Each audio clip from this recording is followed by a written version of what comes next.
tangan saya merinding bang, pas boncengan sama dia. Kita jalan, gelap bang, lampu nggak ada, jadi penerangan cuma dari motor saya doang nih. Ketika belok, ngambil ke kiri, mau ke jalan utama, tiba-tiba kita ditabrak mobil bang.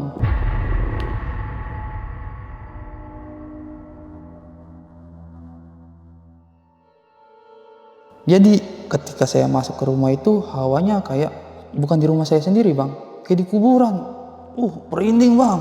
Kata saya ini kenapa ya? Firasat aku nggak enak banget. Sambil netes sendiri kata, padahal tahu kan saya yatim piatu. Saya udah nggak punya siapa-siapa di sini. Keluarga saya juga. Pade udah nganggap saya kayak anak. Kok Pade tega sama saya sampai mau bikin saya mati. Assalamualaikum warahmatullahi wabarakatuh. Balik lagi sama gua Badru Vlog. Terima kasih buat teman-teman yang udah klik video ini. Semoga teman-teman di rumah dalam keadaan sehat walafiat, di lapangan rezekinya dan dimudahkan segala urusan-urusannya. Amin amin ya robbal alamin. Dan juga nih buat teman-teman di rumah yang punya kisah pengalaman horor, jangan disimpan aja. Langsung aja kirim kisahnya ke nomor WhatsApp itu tuh. Kuy, kita gibah di sini. Kali ini kita udah berhasil lagi nih sob, buat menghadirkan salah satu narasumber yang bakal berbagi kisah pengalaman horornya. Oke, langsung aja kita sapa tamu kita kali ini. Halo bang. Hai bang. Siapa namanya nih bang? Nama saya Adi Sulaiman bang. Biasa dipanggil? Panggilnya Doci. Doci. Apa tuh singkatannya? Bukan ada singkatan sih, sebenarnya kecil tuh dibilangnya sering pakai topi di belakang kayak anak PW Gaskin. Oh, PW Gaskin. Itu. Saya kira Doci doyan cinta. Oke. Nah, Bang Doci tinggal di mana sekarang nih? Domisili saya di Batu Ceper bang. Di mana tuh Batu Ceper? Di kota Tangerang. Oh, Tangerang. Oke, kita terima kasih ya Bang Doci ya, nyempetin waktunya nih. Dan ini kejadian awal tahun berapa nih Bang? Kejadian awalnya itu di tahun 2022. Masih anget nih sob. Oke siap, tahan dulu Bang Doci ya. Iya siap. Gak usah lama-lama lagi, cari posisi ban terbaiknya, siapin kopi sama cemilannya. Langsung aja kita merinding syahdu. Wah.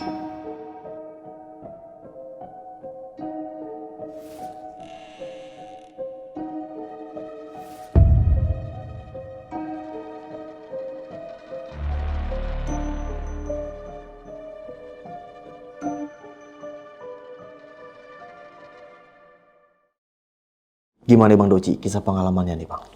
Jadi saya punya mantan nih bang. Kejadian di awal 2016. Terakhir hubungan tuh sampai di tahun 2022. Dalam keadaan putus pun nggak jelas. Oh berarti pacaran udah 6 tahun nih? Iya. Jadi di awalnya itu yang saya pikirin awalnya ya, pada saat pacaran sama dia pun sering kejadian yang nggak kasat mata kelihat bang. Gimana tuh maksudnya? Kayak pas saya di jalan daerah Tangerang Kota, tepatnya di jam 8 malam lah bang. Ya namanya malam minggu kan. Saya jalan tuh sama dia tuh, ceritanya motoran berdua. Tangan saya merinding bang. Pas boncengan sama dia, saya langsung ngerefleks ngeliat ke spion. Saya pikir ada apa nih? Mau ada hal yang jelek nih, kejadian apa nih? Biasanya kan firasat gak enak itu kejadian tentang yang enggak bang. Ketika saya ngeliat ke spion, kok ada yang terbang di atas kepala dia. Saya pikir itu awal kerudung bang. Pas saya tengok ke atas kepala saya, Masya Allah bang, kuntilanak bang. Ngintil dari sepanjang jalan ngintil bang. Cuma saya ngeliat ke spion itu, kok ada beginian, saya bilang di atas. Saya diam-diam, saya sering ngelongok ke atas, terus saya bawa motor lagi, terus saya intip lagi, saya intai aja gitu dari spion gitu kan. Ketika hilang itu udah di deket rumah dia bang. Saya nganterin dia pulang kan, saya lihat aman nih kata saya. Udahlah mungkin udah sampai sini nggak mau ngikut dia gitu. Nah jalan berapa tahun saya jalan sama dia begini. Nah dia tuh sering nangis bang. Terus saya kenapa? Takut dia ngomong gitu. Takut kenapa? Takut aja, takut nggak tahu ini di badan merinding. Nah nggak lama dia ngomong bang, dia ngimpi, kata dia dikejar-kejar sama kuntilanak. Saya tanya gambarannya kuntilanaknya gimana, saya bilang gitu. Matanya nggak ada satu sebelah, kukunya panjang-panjang, mau nyekek, nguber-nguber. Kata saya kok yang sama yang pas di malam minggu itu pas saya jalan sama dia. Oh iya. Gitu. Baru nih di sini nih ada konflik sebenarnya. Gimana tuh? Jadi awalnya dia kayak pengen berantem terus bang sama saya bang, ngajakin berantem. Cuman saya nggak gubris karena apa? Saya fokus di kerjaan. Iya. Nah di saat saya kerja ada isu nih kedengeran di kuping saya. Jadi teman kerjaan saya itu ada temannya dia saat sekolah. Oh. Ada isu terdengar kalau dia tuh nyebar undangan. Sedangkan yang orang tahu itu, yang banyak orang tahu dia itu pacar saya. Cuman saya nggak masuk di logikanya gini. Nggak mungkin dong setiap hari masih ke rumah gua. Bahkan H-3 kejadian dia mau nikah. Di situ kita masih main bang. Yang harusnya kan orang mau nikah itu dipingit bang. Nggak boleh kemana-mana. Tapi kita masih keluar, masih main. Cuman saya nggak gubris. Nah dapat selang 2 hari di situ baru ada sifat menurut saya yang nggak masuk di logika. Yang awalnya dia ngelarang, yang awalnya dia ngekang, kok ini ngebebasin. Pada saat saya mau main sama teman saya nih orang Tangerang Kabupaten, saya bilang gue mau ke rumah sini ya, gue mau main. Oh ya udah, nih gue kasih uang, gue transfer, lu ajak dia makan ya, kata dia gitu. Kok tumbenan dah mati saya nih orang nggak ada rasa kayak ngekang, saya bilang gitu. Wah ada hal janggal nih. Nah saya ke rumah teman saya ini, sahabat saya ini, si Aji. Nah saya ajak main, dia bilang, yuk ke sana aja, kita nongkrong di pintu air 10, dia bilang gitu. Ke rumah sahabat gua, dia kan ngomong begitu. Jadi pas kita nongkrong di situ, jam 8 malam nih bang. Ketika yang lain ketawa-tawa kok firasat saya nggak enak. Kenapa nih, saya ada pikiran apa ya. Cuman saya nggak gubris lagi. Itu posisi saya masih kontekan bang. Nggak ada rasa curiga saya karena saya ajak malam mingguan pun dia bilangnya mau ke rumah kakaknya. Oh ya udah saya bilang. Nah di hati saya itu ada ngebisik, coba nyari uang nih, ngambil uang ATM di daerah Tangerang Kota. Saya ngajak teman saya ini si Aji, Ji kita keluar yuk, kemana? Kita makan. Lu belum makan kan lu? Ayo. Yaudah yuk, kata dia begitu. Nah saya ke daerah Kalideres bang dan Mogot. Saya ngambil uang di situ. Di situ bisikan makin kencang bang.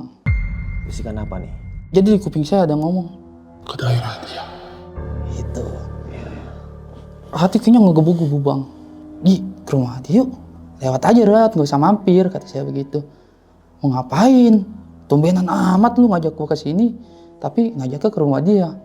Firasat gua gak enak nih, saya bilang gitu. Saya datang, saya lewat nih. Saya nggak stuck di rumah dia bang. Saya mantau dari gang rumah dia. Gang yang sebelumnya nih pertama. Saya lihat kok ada tenda, saya bilang. Wah ada tenda. Saya mikirnya logis dong, mungkin tetangganya ya kan. Nggak punya pemikiran ke dia kan. Saya penasaran, masih penasaran. Hati saya makin deg-degan kan, makin ada apa sih ini. Coba ke gang satu lagi yang pasti gang pas depan rumah dia. Sana yuk Gi, gang satu lagi. Serius lu? Iya, ayo. Dia yang bawa motor bang, saya dibonceng.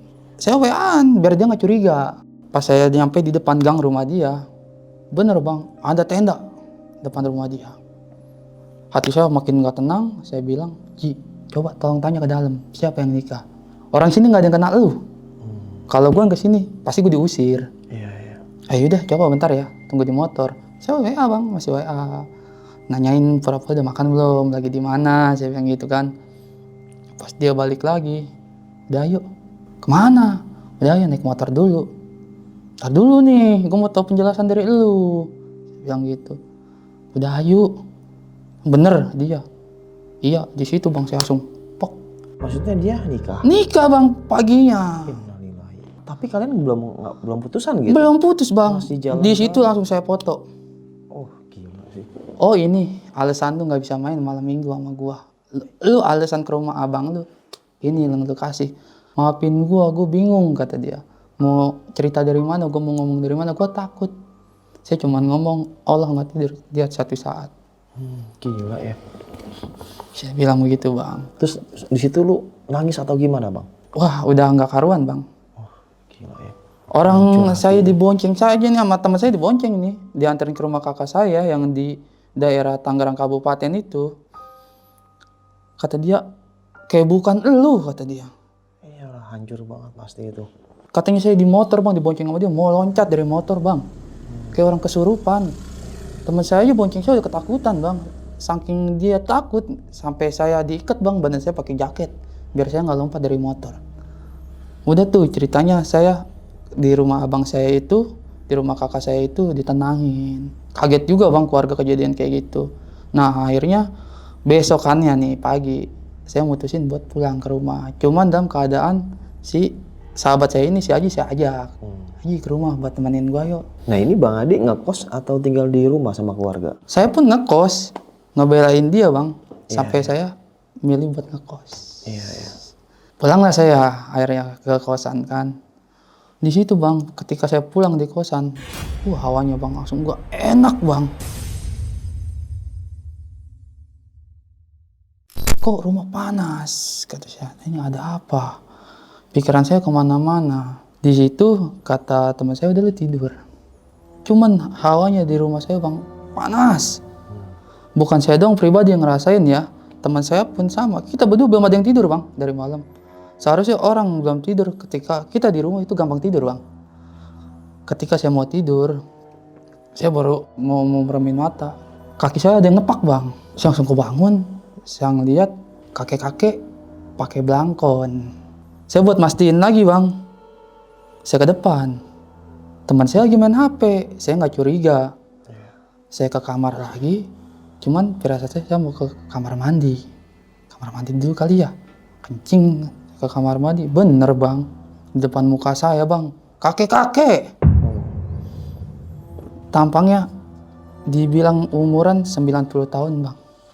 Pakai belangkon, pakaian Jawa, bawa tongkat dan untuk begini. Di situ nge-freeze bang, diem, nggak bisa ngapa-ngapain, bergerak nggak bisa. Dalam hati saya cuman merem langsung ngomong, ya Allah, jangan nge-freeze, ya Allah, jangan nge-freeze. Saya coba goyangin kaki, pok, saya melek, hilang. Di situ langsung kayak mikir, wah, gak beres nih, ada apa nih? Besoknya jam 10 pagi, ponakannya mantan saya datang ke rumah. Nah, ponakannya mantan saya ini sama saya deket bang. Sempet satu pabrik. Sedikit banyaknya dia tahu hubungan saya. Dan artian gini, saya sama dia pun sering makan bareng, tidur bareng di kosan kan. Ketika ada kejadian kayak gini dia ngilang bang. Dia datang. Di situ dia datang, dia ngetok, dibukain nama teman saya, dia nanyain saya, si Doci ada nggak di rumah? Ada no di kamar. Masuk bang ke kamar. Dia bangunin saya, kita hampir baku pukul bang, di dalam kamar. Kenapa lu gak mau ngomong kejadian cing lu kayak gini? Sumpah bray, demi Allah gue gak tahu. Gue aja ponakannya gak tahu, gak dikasih kabar sama cing gue. Dia ngomong begitu bang. Kita ngadu argumen, terus di situ dia ngeyakinin kalau dia di situ benar-benar gak tahu. Selang berapa hari, nah yang saya rasain ke badan ini gak beres bang. Keberesnya itu di kerjaan keganggu. Nah kejadian nih bang di malam Jumat. Ketika saya lagi mau masak lem di pabrik saya yang lama. Jam 2:30 subuh. Disuruh sama operator nih. Ci masak lem udah habis. Oh, oke. Nah di pabrik saya itu kalau buat masak lem itu bang adanya paling belakang deket pohon pisang bang. Jadi pohon pisang itu cuman kebatas sama tembok. Ketika saya mau ngambil bahannya, saya naik kan ke atas. Saya ngambil bahan-bahannya, tiba-tiba bang, itu yang buat saya natakin itu, terbang. Terbang, saya langsung kaget. Apaan nih? Ada yang ngepak juga, nggak ada orang, saya pikir gitu kan. Saya nengok ke belakang bang, dinampakin bang, sama hal yang nggak pernah saya lihat sebelumnya. Apa tuh? Pas saya nengok ke belakang bang, saya ngeliat sosok nih bang, cuman kayak manusia bang. Pas saya perhatiin dari atas sampai bawah bang, itu nggak napak. Di situ saya kaget, kok begini teknisi nggak napak ya? Nah, saya langsung jalan keluar bang, saya tinggal tuh buat bikin bahan lem, saya langsung nyamperin ke leader saya. Saya nanya, bang di belakang gua ngeliat nih adalah orang pakai baju teknisi bang, orangnya gendut. Di sini nggak ada bang teknisi gendut, siapa bang ya? Si ini nih, si Komeng ini ngomong, lah serius lu? Iya bang, itu siapa ya?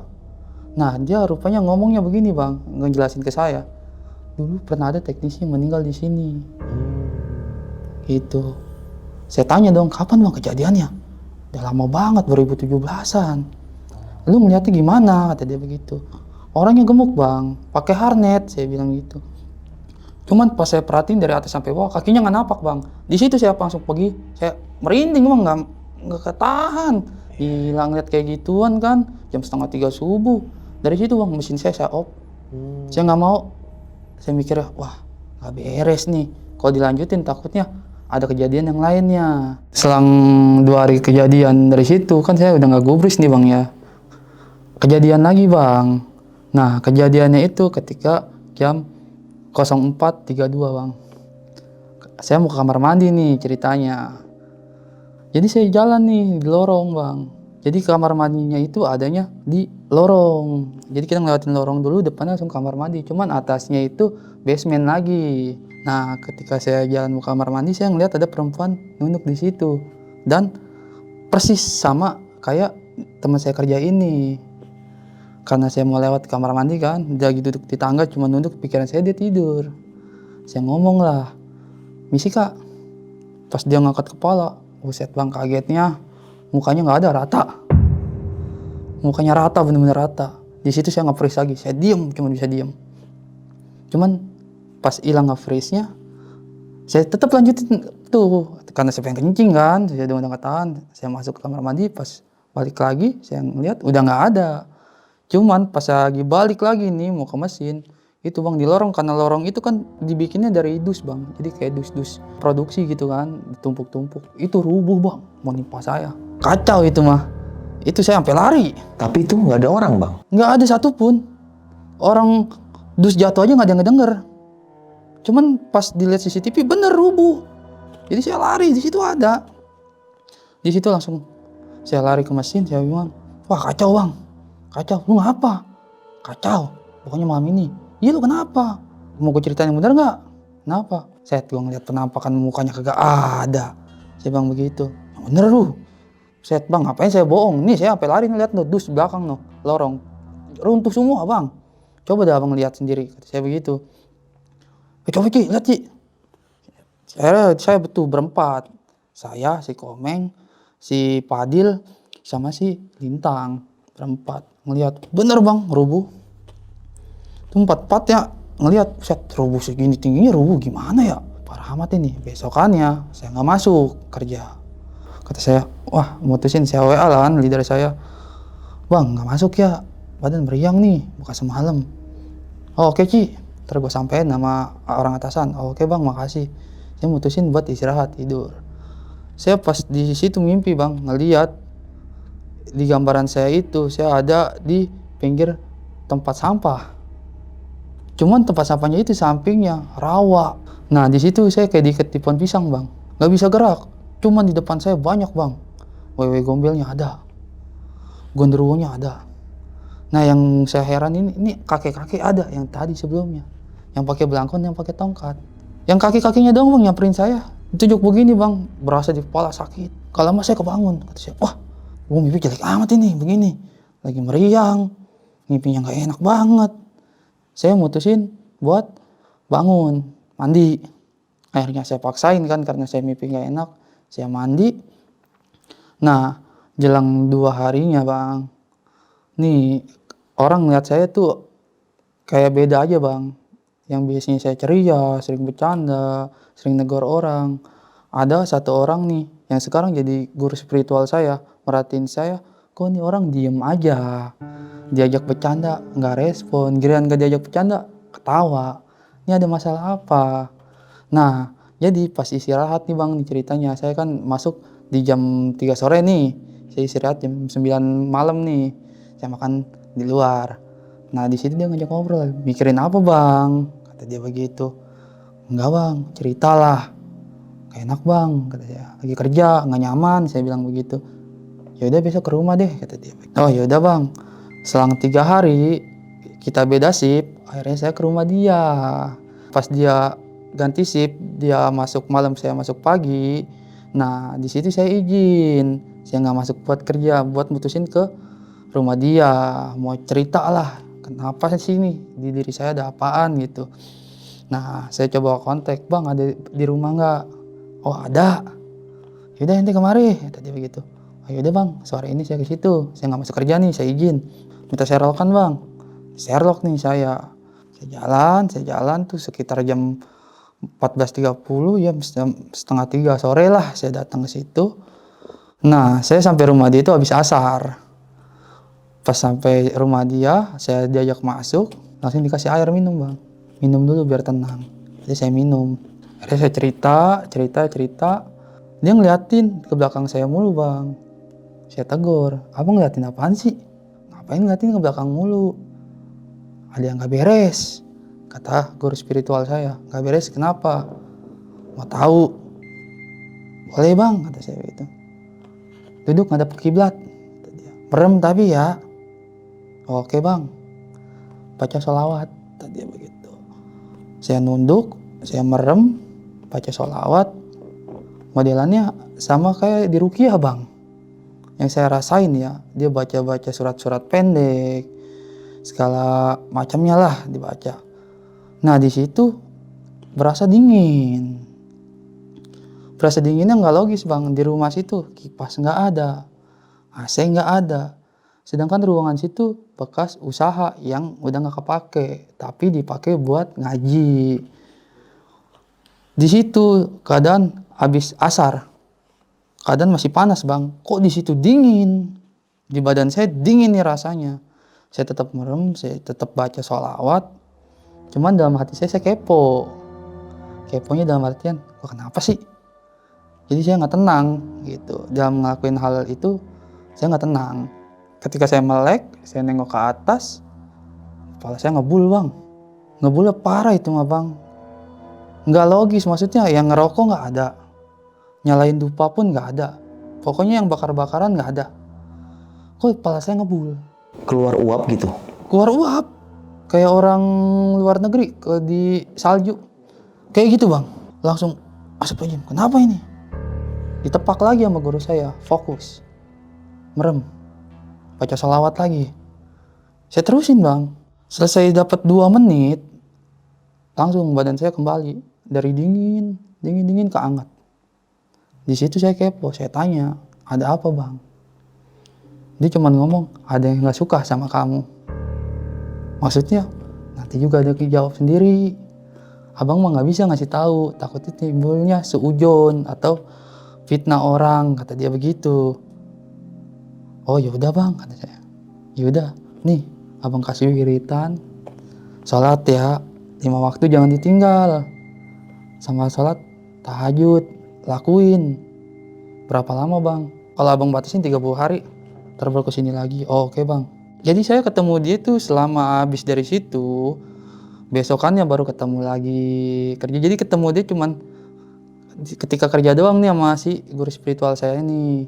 Selain itu saya nggak pernah ketemu, saya cuman via WA. Saya jalanin apa yang dia suruh, saya jalanin. Dapat di 15 hari bang. Kejadian baru yang saya rasain di diri Sarah. Baru di situ, oh saya percaya kayak gituan ada. Ketika saya lagi wirid, tahajud, jam setengah 12 malam bang. Di pelapon saya meledak bang. Buar! Itu pelapon saya jebol. Sampai kaget bang. Saya di ruang tamu. Saya ngedengar suara ledakan kayak itu, saya kaget. Lagi wirid. Apaan tuh? Saya takutnya gas, saya mikir begitu kan awalnya. Saya ke kamar, saya lihat, ya Allah bang, pelapon. Itu sama genteng-gentengnya pecah. Itu nggak logis bang. Kalau seandainya emang pelafonnya doang yang rubuh, itu mungkin udah lapuk. Ya pelafonnya doang, gentengnya nggak ikut. Ini genteng-gentengnya bolong bang. Merinding lah saya di situ sendiri. Nggak ada siapa-siapa. Saya mikir kalau kejadian apa-apa, wah nggak ada yang tahu nih. Merinding bang saya bang. Waduh, saya nyari cara nih gimana nih biar tenang. Akhirnya saya balik lagi ke kamar mandi ya kan. Saya ngambil wudhu lagi. Saya sholat lagi. Istikharah, minta sama Allah petunjuk ada apa ini.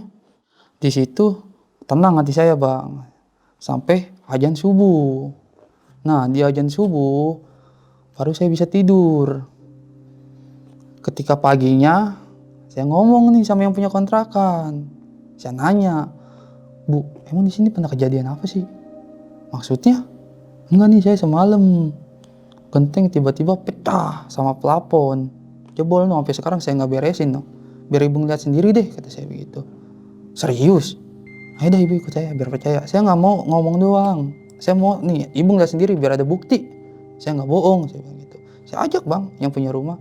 Kan yang punya rumah saya ini, rumahnya di belakang rumah saya. Dempet. Dia ke rumah ngeliat. Apa nyebut bang dia? Astagfirullahaladzim, ini apaan? Kok begini? Udah, bentar kata dia. Gua panggil tukang. Oh ya udah, ini bu kuncinya. Saya mau kerja, saya bilang gitu. Oh ya udah, kata dia. Nah, saya pulang tuh. Akhirnya pulang kerja. Saya minta kuncinya sama si ibu jam 11.20 lah. Saya minta, bu, saya minta kunci rumah. Oh iya, pelafonnya udah ya, gentengnya udah ibu benerin. Oh ya udah bu, kata saya begitu. Saya masuk ke dalam.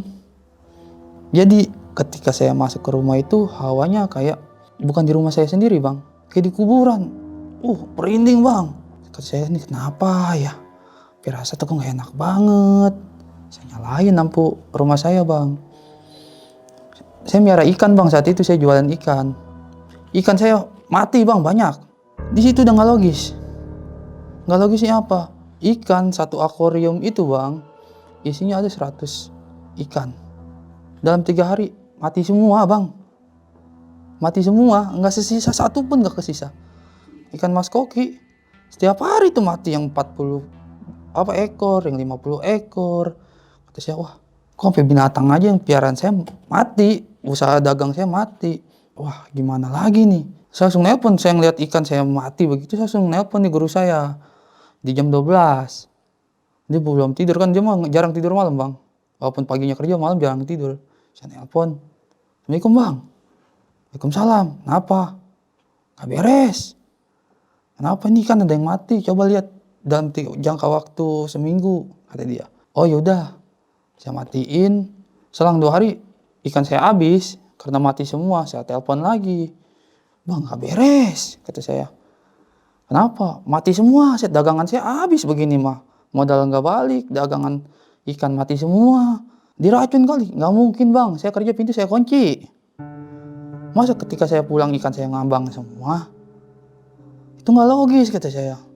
Oh yaudah, gak apa-apa lah piaraan. Dia cuma jawab gitu. Untungan bukan ente yang mati. Saya ngeder bang, saya langsung. Yang ngomong jangan begitu apa bang. Untungan kanannya ke ikan, kata dia. Bukan karena ke ente, kata dia. Yaudah, lanjutin dulu apa yang Ani suruh. Oh yaudah bang. Nah, jarak dapat 1 minggu bang. Di situ mau selesai lah. Saya yang dia suruh 30 hari itu. Saya ingat di tanggal 27 sama 28 bang itu. Di tanggal 27-nya itu, nah si ponakannya si mantan saya ini pulang kerja ngikut saya bang ke kosan jam 11 malam. Ayo bro, gue tidur di rumah lu, kata dia. Gue temenin. Oh ya udah, kata saya begitu. Cuman kalau gue nggak tidur, lu aja tidur, kata saya begitu. Gue ada amanah yang harus gue jalanin. Buat ngebersihin badan gue segala yang nggak beres, kata saya begitu. Oh ya udah, kata dia. Nah ketika saya sholat malam kan, saya wirid. Habis wirid sebentar, saya ngomong nih sama dia. Di jam 1:30 malam bang, saya ngomong sama dia kan. Lu nggak tidur? Enggak. Kenapa? Gue belum bisa tidur. Oh ya udah, lu wirid lagi aja, nggak apa-apa, kata dia. Gue mau di sini aja main HP, tuh kata si ponakannya si mantan saya ini. Ya udah saya lanjut. Cuma firasat saya udah gak enak bang. Badan saya udah panas, ntar dingin, ntar kepala pusing. Saya langsung ngomong sama dia, ini gue mau wirid ya, lu tungguin gue nih di belakang gue. Lah emang kenapa? Firasat gue gak enak. HP saya buka, kuncinya saya nggak inin lagi, saya kasih ke dia bang. Kalau gue kejadian apa-apa tolong telepon keluarga gue. Dia sampai ngomong bang, jangan suka nakutin apa, lu doang berdua sama gue di sini. Serius, nih, pegang HP gue. Saya lanjut wirid bang. Dia di belakang saya main HP. Cuma dia nggak berisik. Pas jam 2:30 subuh, itu saya langsung di belakang pundak saya nih, kayak ditusuk bang. Di depan saya nih, di dada, kayak digebuk. Wah, muntah darah bang saya. Muntah darah, mimisan. Baju saya udah darah semua. Kaget dia bang. Lu kenapa bray? Langsung bang. Saya tahan begitu. Saya nggak berhenti wirid, saya tahan. Pas saya udah berhenti, dia langsung nyamperin, lu kenapa? Nah gue gak apa-apa. Lu minum air. Ambilin air. Kata dia, lu kenapa gini? Lu tumbenan kayak gini bray, lu gak pernah biasa kayak gini. Kata dia begitu. Gue gak tahu. Baju saya buka tanpa pikir panjang bang. Jadi di depan rumah saya itu ada empang bang, cuman kebatas sama pagar beton. Saya pun jijik ngeliat darah kayak gitu, saya buang bang sama baju-bajunya itu, baju koko dari putih sampai merah. Darah.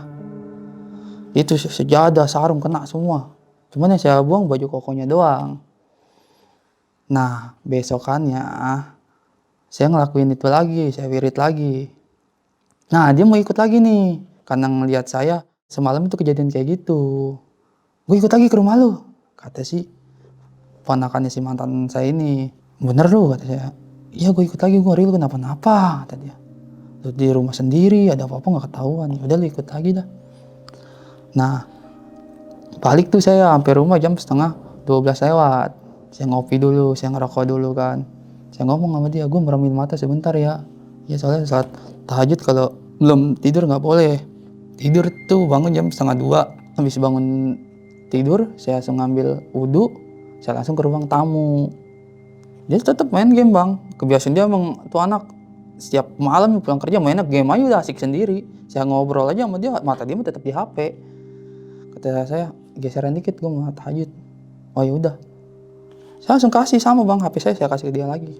Ini ya nomor empok gue yang kemarin, sama nomor abang gue. Ya udah. Saya sholat tahajud, udah selesai, saya wirid, saya merem. Ketika saya merem, di situ bang, rasanya nih dari perut naik bang ke dada bang. Nggak tahu apa tuh kayak dorong. Cuman saya tahan. Udah nggak ketahuan, muntah lagi bang, muntah darah lagi. Muntah darah lagi, itu yang parah mimisan bang, ngocor aja bang. Temen saya langsung lari ke dapur, langsung ngambil lap. Kenapa lagi? Kan gue bilang apa? Firasat gue udah gak meleset dah, kata dia. Iya. Akhirnya apa? Bajunya saya buang lagi bang. Bajunya saya buang ke tempat yang sama. Ke empang itu, saya buang ke situ lagi. Akhirnya kata saya, udahlah, udah saya ngeliat udah jam 3:30, saya mau tidur nanggung kan.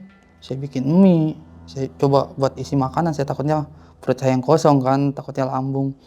Saya isi makanan, saya makan. Habis sholat subuh baru saya tidur sama dia tuh.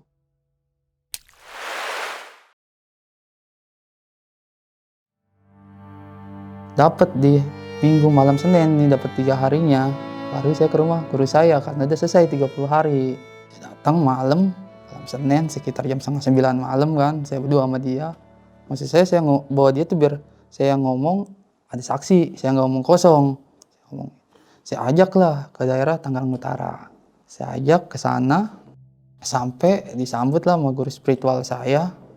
Saya cerita, udah bang, udah selesai. Yang 30 hari itu yang abang suruh.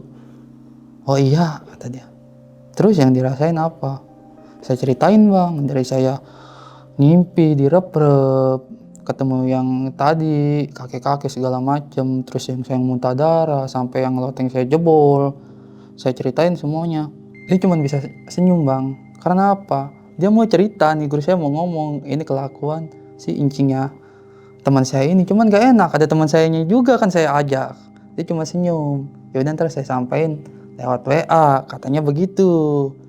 Oh ya udah deh. Nah kita ngopi di situ lama. Nah si teman saya ini izin ke kamar mandi, ngomong ke guru saya, bang ampura lah, kata dia. Kenapa? Kamar mandi. Oh yaudah di belakang, kata dia begitu. Teman saya ke belakang, guru saya ngebisik sama saya, coba besok chat mantan lu, kata dia. Serius bang? Iya. Lah kan udah punya laki, saya takut kena bang, kena salahan, kata saya begitu. Chat aja, ajak ketemu, tapi dengan satu syarat, ketemu jangan tempat sepi, lu cari tempat yang rame, kayak di Indomaret gitu aja ngobrol, apa di mana, kata dia. Oh yaudah bang. Dapat 2 hari saya pikirin gimana cara ngonteknya. Yang pertama nomor saya udah diblokir, udah nggak ada akses, ya kan. IG pun sama diblokir. Wah kata saya ngonteknya gimana nih.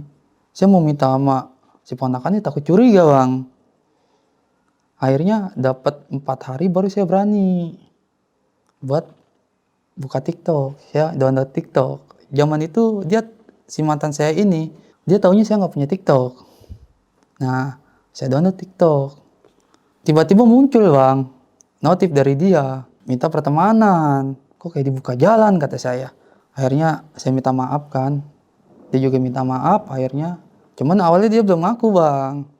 Kalau dia ngelakuin hal yang gak semestinya. Nah, selang 1 minggu, baru saya berani bang. Saya bilang ketemu yuk. Di mana? Tadi begitu. Nih di daerah sini aja. Saya bilang gitu. Oh ya udah. Jam berapa? Tadi. Gue pulang kerja aja ya. Pulang kerja pagi kan lu tahu sendiri. Gue pulang jam 4. Kata saya begitu. Oh ya udah. Ya udah tuh jam 4 tuh saya pulang kerja di hari Senin. Saya temuin bang.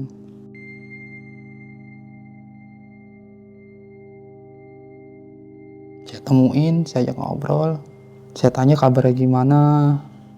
Saya minta maaf ya kan apa yang terjadi sebelumnya. Takutnya saya punya salah yang gak saya sengaja kan. Dia juga minta maaf. Cuman secara gak langsung saya mau gali informasi sama dia bang. Saya mau korek. Nah di situ baru saya gali. Lu sampai ngelakuin kayak gini ke gue kenapa? Gue punya salah apa sama lu? Sampai lu ngelakuin hal kayak gini. Maksudnya yang pertama saya bilang, lu ngelakuin nikah di belakang gue, keadaan kita masih ada hubungan. Kalau emang lu udah gak mau sama gue, ngomong, kita selesaiin baik-baik, kata saya begitu. Dan yang kedua, setelah kita pisah, gue ngerasain hal ganjil yang gak pernah gue rasain, lu tahu gue, kata saya begitu. Gue mau pulangnya berapa aja gue berani, gue gak ada rasa takut. Tapi di saat gue pisah sama lu, kenapa nih hal ganjil kejadian sama gue? Dia diem bang langsung. Jawab, gue cuma minta itu doang dari lu. Abis ini kita udah gak usah kontek-kontekan lagi. Gue mau minta penjelasan sejelas-jelasnya dari mulut lu. Ya udah oke. Gue cerita. Sebenarnya gue malam Kamis ke rumah lu kan. Iya. Gue pas besokan nih di malam Jumat ke orang yang bisa di kampung sebelah. Lah, kok lu bisa ke situ? Karena saya tahu bang, si Pak D ini terkenal bang. Emang di kampungan saya ini terkenal. Dia orang bisa. Jadi orang ngerti lah hal-hal yang goib-goib kayak gitu. Pas di situ saya tanya, kok lu bisa tahu di situ? Gue diajak sama si sahabat saya yang satu lagi. Kok bisa? Iya, gue taunya dari dia. Terus, ya gue malam Jumat ke situ, ya mungkin lu dikerjainnya di malam Jumat. Kata saya, kok pantesan di hari Jumatnya. Pagi pas saya kerja itu saya udah gak tenang. Oh rupanya dikerjainnya sama dia di malam Jumatnya bang. Terus nyuruh dia apa ke gue nih buat ngelakuin ke gue apa? Gue cuman minta lu biar gak datang di acara pernikahan gue. Dan dia ngomongnya mau di pagar goib doang. Maksudnya di pagar goib? Saya gituin. Iya biar lu gak datang, biar hawanya tuh lu males buat kesini. Jadi lu dibikin biar main keluar, biar gak punya ingatan ke gua nih, ke pernikahan gua.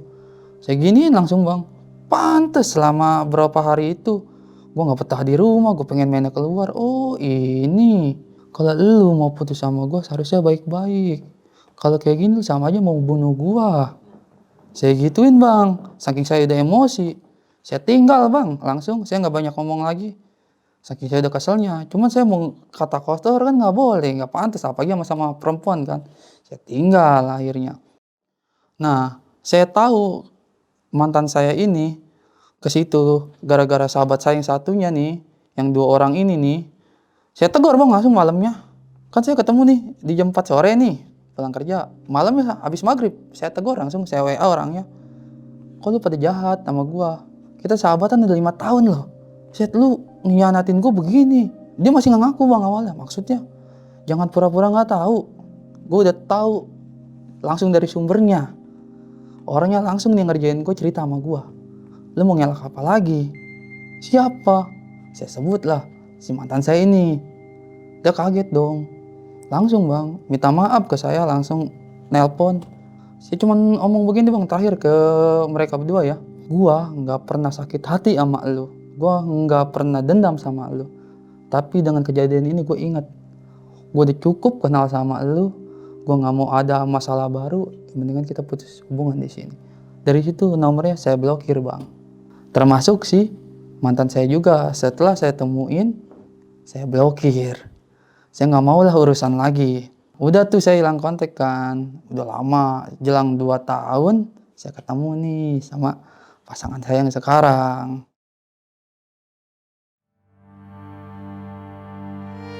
Awal saya ketemu sama dia, itu selama 7 bulanan, nggak ada apa-apa bang.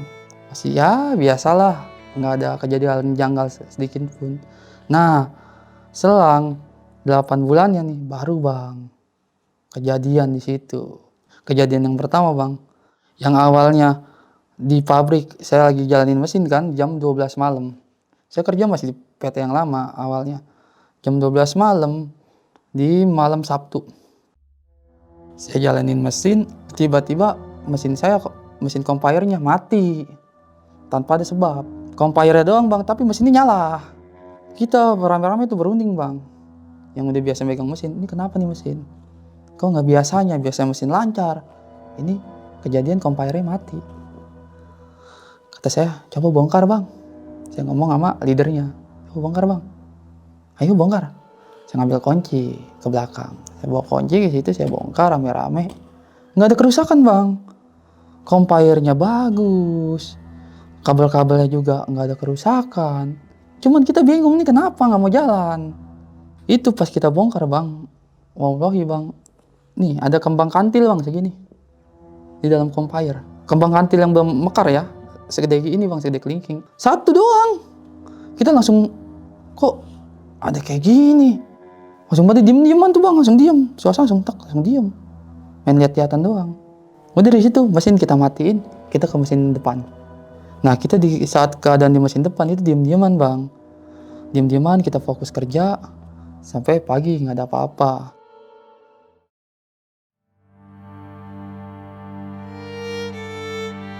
Dapat sekian harinya, saya lagi kerja nih, jam 8 pagi. Rame dong, kalau malam kita is oke dong. Maksudnya kejadian hal-hal janggal, kayak udah nggak lumrah lah gitu kan. Ini jam 8 pagi, saya lagi megang mesin, lagi kerja layaknya orang kerja lah, lagi megang mesin kayak gimana. Ketika pintu molding kebuka bang, oh set, nongol lagi bang. Kaki-kaki itu narik tangan saya sampai ke dalam molding. Untungan itu molding ada timernya 15 detik. Itu kalau saya nggak tarik tangan saya kepres sama molding. Bekasnya juga masih ada bang. Ini kena molding. Sampai gosong bang. Saya nggak mau ngomong bohong. Dari situ saya mikir lagi. Kok jam 8 pagi? Tonggolin kayak gini. Saya sempat diem bang. Sampai moldingnya aja nggak saya tutup lagi, saya diemin. Saya saking gemeter gitu. Mesin yang harusnya otomatis saya manual. Saking saya takut bang. Takutnya saya otomatis lagi, nongol lagi. Saya langsung nunduk bang di bawah mesin. Langsung jongkok aja. Sampai hari sampai nama maintenance tuh. Kamu kenapa? Saya cuma diem. Tanya lagi, kamu kenapa? Sakit. Saya diem lagi bang. Ketiga kali tepak saya. Kamu kenapa? Tangan saya kena molding. Kenapa? Coba lihat. Dia lihat sama dia. Ya Allah itu kenapa? Kena molding tadi. Lah kok bisa? Kata dia. Kamu kan pakai sarung tangan. Iya, orang tangan saya ada yang narik ke dalam. Hah? Kamu jangan bercanda, kata dia. Jam 8 pagi loh. Halu kali kamu. Kalau halu nggak ada bekasnya, mas. Ini ada saya ini. Tangan saya kena. Mesin saya manual. Mas lihat. Mas tadi ngejalaninnya apa? Saya ngomong ke maintenance-nya. Otomatis. Lihat sekarang manual apa otomatis? Lah kok jadi manual? Saya mencet. Karena saya aja buat gerak. Takut. Nggak bisa ngapa-ngapain. Pagi loh. Baru kerja dinampakin kayak gitu gimana enak bang. Sampai lemes saya hitungannya. Akhirnya saya minta istirahat duluan di jam 10. Saya duduk di kantin. Aduh ya Allah, saya nyebut dalam hati, saya nunduk. Sampai saya dikagetin bang teman saya. Boy, astagfirullahaladzim. Lu kenapa bengong aja, masih pagi jam 10 bengong aja. Saya ngomong sama si Alex. Kenapa? Lek, masa gue jam 8 pagi tongolin begituan? Tongolin apa lu? Logatnya begitu karena dia orang Tangerang Kabupaten. Kenapa lu? Jam 8 pagi Lek gua. Saya ditongolin begituan. Ditongolin apa? Kakek Lek. Di mana? Oh no, di mesin 2. Nih, lu mau lihat gak tangan gua kenapa? Saya tunjukin. Buset angus itu mah kata dia. Molding panas, nempel di molding lu ya. Iya orang gua ditarik ke dalam molding. Ya Allah kata dia. Lu untungan lu, molding lagi otomatis apa? Lagi manual, lagi otomatis. Buset lu kata dia. Untungan lu, tuh molding gak ketutup. Langsung buru-buru pencet manual. Gua refleks. Gua ngeliat begituan lu, gua langsung nunduk. Maintenance nanyain gua juga sama kayak lu. Udah lu balik-balik. Tangan udah begitu lu. Enggak lah. Tetap maksain kerja aja lah. Tanggung kalau gua mau gak kerja mah dari pagi gua mendingan gak usah kerja. Udah begini, udah luka. Gua gak dibayar buat apa? Saya begitu, Bang. Udah paksain kerja. Nih, kata dia, air lu bacain aja. Al-Ikhlas, Anas, Al-Falaq sama ayat kursi. Biar diri lu tenang, kata dia, lu minum dah. Lu ruqyah diri lu sendiri lah, hitungan kata dia begitu. Ya udah, dikasih air sama dia, Bang. Jelang 1 minggu, ya kan? Kok ada hal yang menurut saya aneh, Bang. Saya ngelakuin kesalahan? Enggak. Saya absensi bagus. Sakit jarang. Tiba-tiba saya di-off, padahal kontrak saya masih panjang. Dan yang gak habis logikanya lagi, saya di-off-nya bukan di pabrik, tapi di rumah dengan cara WA. Itu gak logis, Bang. Di mana-mana orang mau di-off kerja, datang ke perusahaan, di-off. Itu yang benar. Seandainya pun masih ada kontrak, itu dibicarakan di situ. Saya enggak, Bang. Mandor-mandor saya WA semuanya diem. Nggak ada yang berani jawab. Di situ timbul tanya di diri saya, Bang. Kenapa nih? Ada apa lagi nih?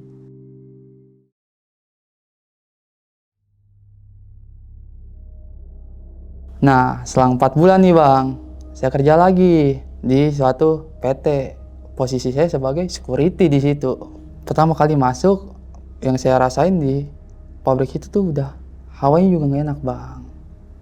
Jadi bangunan gede itu yang saya lihat itu serem banget, Bang.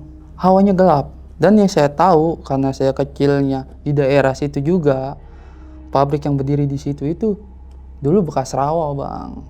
Pas keadaan dibangun itu, kok nampaknya yang saya lihat dari luar ya, hawanya ini nggak enak perusahaan. Ini entah perusahaannya, entah diri saya nih yang nolak di sini sebenarnya dalam hati kan. Cuman saya bismillah aja lah, saya kerjain aja. Kerja tuh, Bang. Dapet sekitar 3 minggu, saya ngerasain apes lagi, Bang. Kejadian lagi. Jadi ketika di minggu malam Senin, saya Senin pagi itu mau kerja, Bang. Cuman malam Senin ya saya mutusin buat ngumpul-ngumpul dulu sama anak-anak karena libur terakhir. Karena besok mau kerja kan. Saya buat sama anak-anak ngumpul lah, nongkrong-nongkrong sampai jam 4 pagi, Bang. Saya ngeliat jam, jam 4 pagi nih. Saya bilang, besok pagi gue harus kerja. Saya ngomong sama si Ari Botak, Tak, anterin gue yuk. Mana? Balik. Yaudah yuk, gue sekalian balik, kata dia gitu. Saya biasanya kalau balik itu lihat belakang. Ini kenapa tumben-tumbenan dia ngajakin lihat depan, jalan utama. Tak, lu ngapain lihat sini? Enak lihat sini, Dot. Rumah lu langsung depan gang, lu lihat sini. Oh iya juga sih, saya bilang gitu.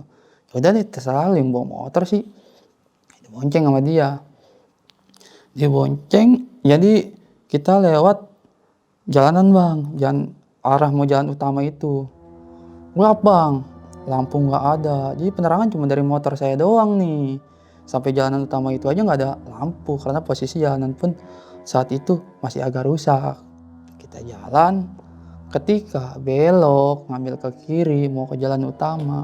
Tiba-tiba kita ditabrak mobil, Bang. Stang motor teman saya ditabrak. Dar. Di situ teman saya nyangkut di motor, saya mental. Cuman posisi saya mental itu, saya ngejagain kepala saya. Pas mental yang saya ingat gelap langsung. Saya juga kaget. Apaan tuh kata saya. Pas saya bangun, saya mau nolongin teman saya, tangan saya patah bang. Saya di situ bingung mau nolongin, dia ke posisi kejepit motor. Cuman yang saya bingungin, mobilnya juga berhenti. Seharusnya tempat sepi kayak gitu, biasanya orang kabur bang. Ini berhenti. Dan ketika saya ditabrak pun suara mobil nggak ada, lampu mobilnya nggak ada. Saya bingung di situ, kok tiba-tiba apa yang nabrak? Orang nggak kelihatan bang, malam. Toto ngehajar dari belakang, kita juga kaget. Pas si supirnya turun, deh nggak kenapa-napa. Jangan mikirin saya bilang. Teman saya dulu tuh bantuin, karena dia ketiban motor. Bangunin bang. Wah lu nggak apa-apa, bangun. Bangun bang dia. Jadi kayak orang pingsan, lelungu. Aduh, kenapa ini ya? Lu gimana sih ada mobil nggak kelihatan? Dulu ke pinggir kata teman saya itu, ke pinggir. Akhirnya, lu kenapa ada mobil nggak kedengeran tak? Gua kagak kedenger, mobil kagak ngeliat lampu mobil kata dia. Tahu-tahu tuh mobil dari belakang, dari mana jalannya tuh mobil. Kata teman saya begitu. Lah, justru kan lu yang bawa motor ada spion ya tak. Masa lu kagak kelihatan kata saya begitu. Lu sendiri kedengeran nggak? Ya, kagak. Lampunya nyorot nggak ada nggak? Dalam mobil nggak ada. Tiba-tiba kita serempet, bingung nggak lo kata dia. Ya bingung. Akhirnya saya masih Ari Batak dibawa ke klinik sama supirnya. Untungan dia mau tanggung jawab di situ.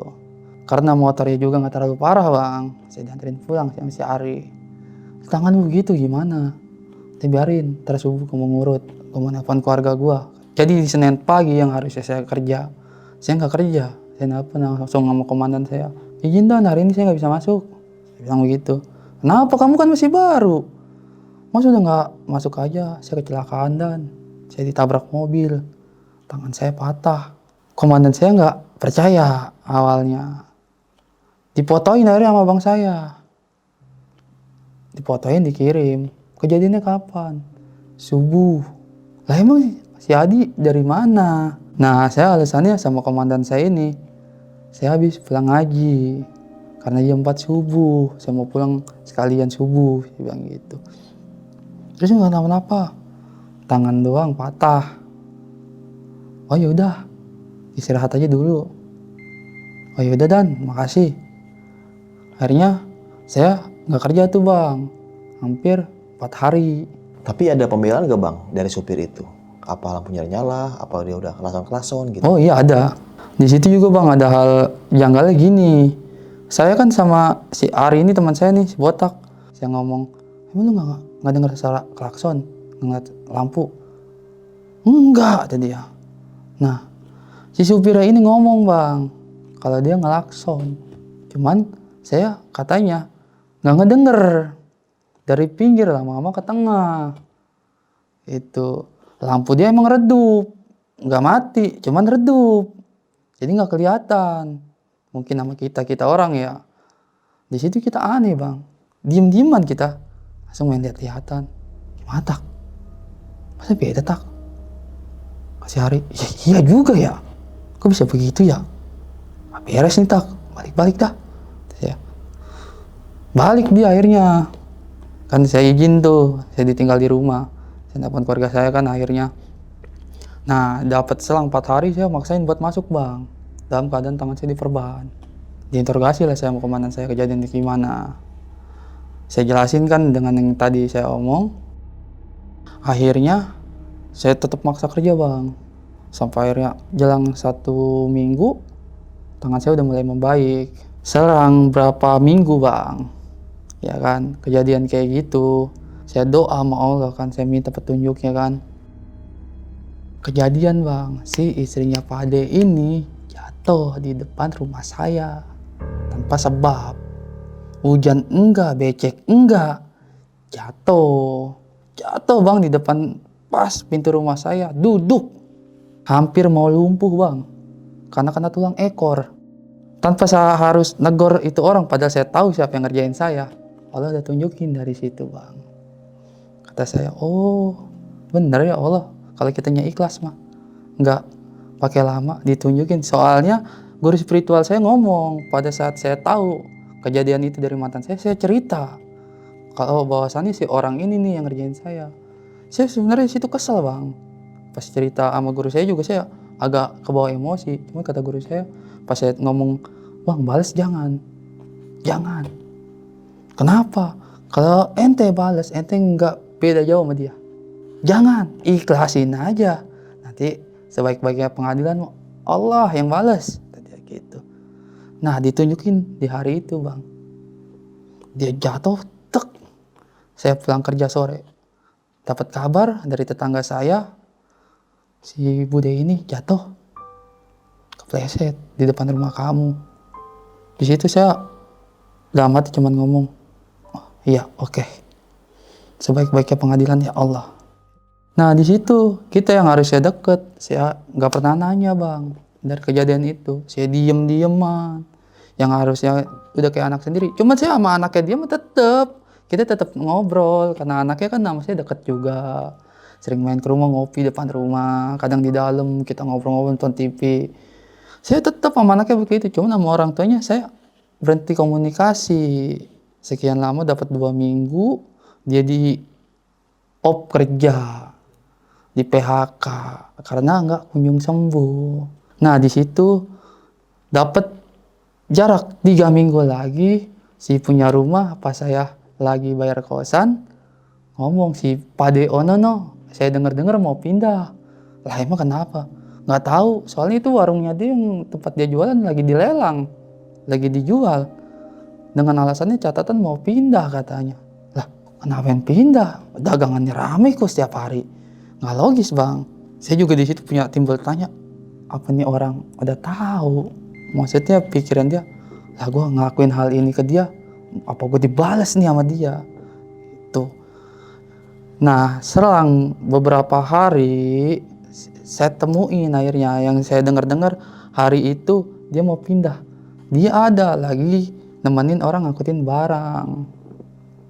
Saya nanya akhirnya, apa dia mau pindah? Iya. Akhirnya saya bantuin juga. Sebelum saya makan saya bantuin kan. Saya bantuin ngangkatin barang. Udah selesai saya ngopi sama anaknya. Ngopi. Jam setengah 11 malam anaknya tidur, istrinya tidur. Saya lagi ngerokok di luar dia nyamperin.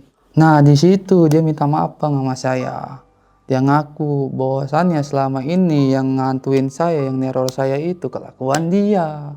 Nah di situ juga saya sekak omongan dia bang, yang bikin dia diem. Saya omong di situ langsung begini bang, saya sebenarnya tahu Pade, saya udah tahu dari lama. Pade merhatiin saya nggak selama ini, saya nggak pernah nanya Pade lagi. Yang awalnya kita biasa ngobrol, biasa bercanda, saya mau masuk rumah aja Pade, ini enggak kan? Saya sebenarnya udah tahu Pade, cuma saya nahan diri. Kenapa saya nahan diri Pade? Seandainya saya ngomong keluar dari mulut saya takut nyakitin hati Pade, malah timbul masalah baru. Makanya saya lebih banyak diem di situ. Iya, Pade juga nyadar di situ sih sebenarnya. Kata dia begitu bang. Yaudah maafin Pade ya. Sebenarnya Pade juga begini disuruh. Saya pura-pura aja emang disuruh sama siapa Pade. Saya taunya Pade ngerjain, cuma kalau disuruh saya nggak tahu sama siapa. Saya alasan kayak gitu. Saya disuruh sama mantan kamu. Langsung bang, bener. Nggak meleset sedikit pun yang dia ceritain sama mulut si Padenya ini sama. Pade nginin sayanya apa Pade? Saya pagar goibin kamu. Merinding saya langsung bang, dia ngomong pagar goib. Karena apa? Pagar goib itu nggak kasat mata, nggak bisa dilihat, tapi bisa dirasa bang. Jadi kesannya rumah saya itu dibentengin, cuman bentengnya itu yang bikin rumah saya tuh gelap, hawanya nggak enak. Saya tanya, emang fungsinya di pagar goib diapain Pade? Awalnya mantan kamu tuh minta buat biar kamu doang nggak kesana ke acara pernikahan dia. Sampai pas acara hari aja saya datang ke pernikahan dia. Saya jagain di depan gang rumah dia.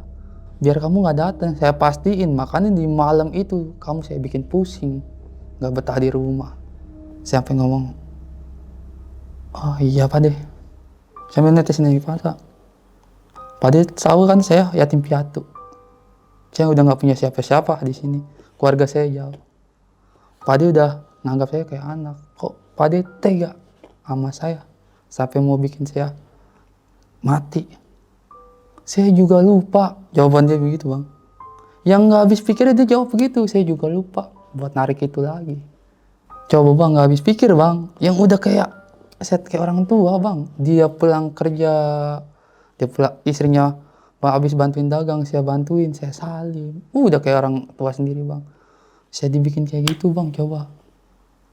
Gimana nggak hancur bang hati bang. Saking sakitnya hati saya ya sampai parah banget gitu, sampai kata saya orang yang bisa dekat segini aja bisa hampir mau ngebunuh.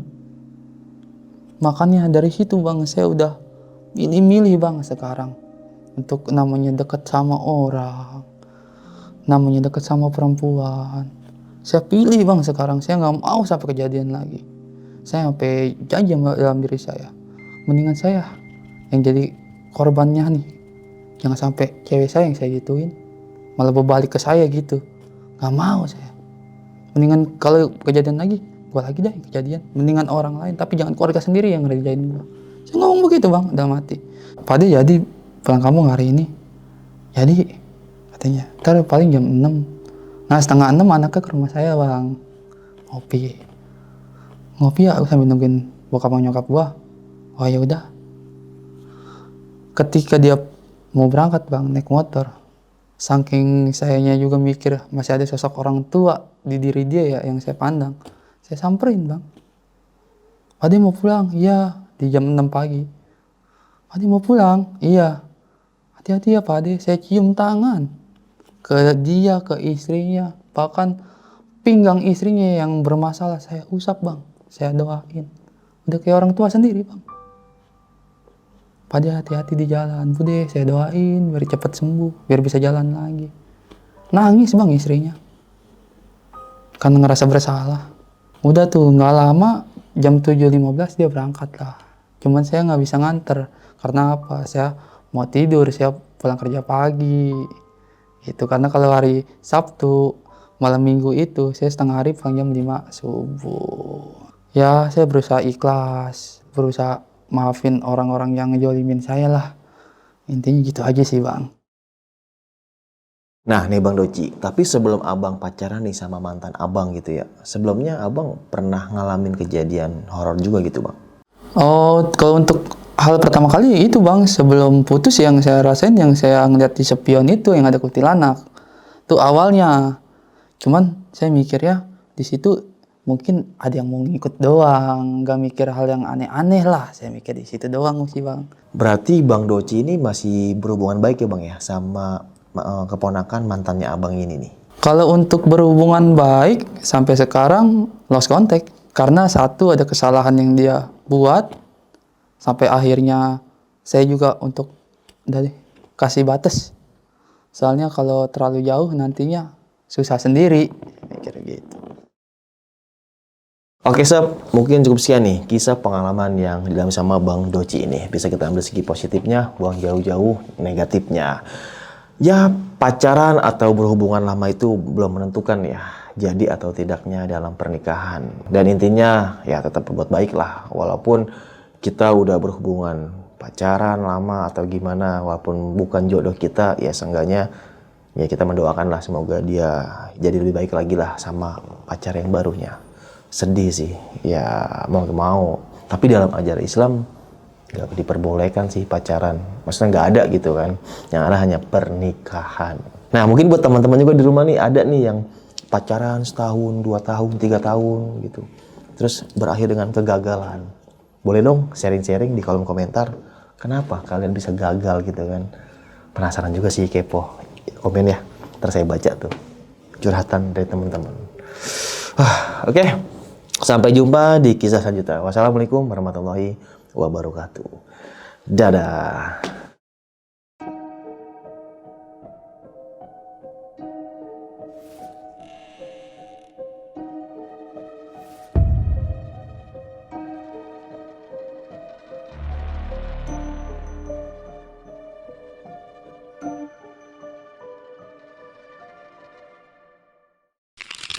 Buat kalian yang punya pengalaman horor, langsung aja chat ke nomor 0877 1671 53372.